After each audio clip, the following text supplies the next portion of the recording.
According to some health experts, food allergies have become an epidemic in the U.S. In today's Health Watch, Local 5's Connie Feldman shows us a new therapy that may help people with food allergies live without fear.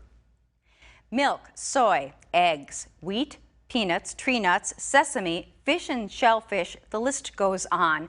There are more than 32 million people, including children, who have food allergies in the U.S. One bite of the wrong food could kill them. New therapies were just approved as COVID was hitting, so researchers worry that not everyone is aware of them. I'll just take that one.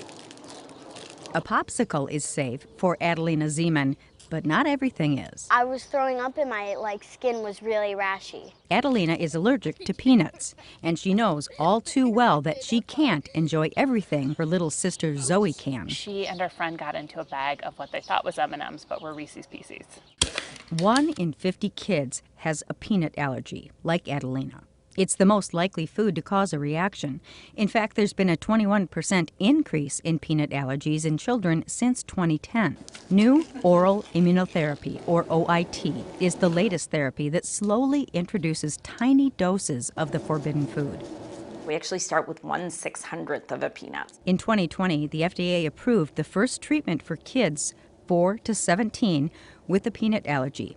Palforzia is a drug made from peanut flour. The goal of oral immunotherapy is to trick the child's body into thinking they're not allergic. A recent study found that 72% of people who suffer from a life-threatening peanut allergy didn't even know OIT existed. After 1 year of OIT, Adelina can now eat 1 peanut's worth of protein a day.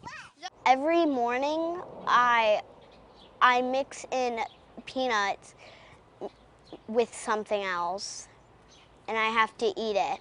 Just enough that her mother feels safer knowing that if Adelina does have a reaction, she'll survive it. Patients like Adelina who begin OIT will need to continue to expose themselves to small doses of peanut protein for the rest of their lives, or the life-threatening reactions could return. Food allergists worry that because this drug was approved just as COVID was hitting, many people don't even know about it yet.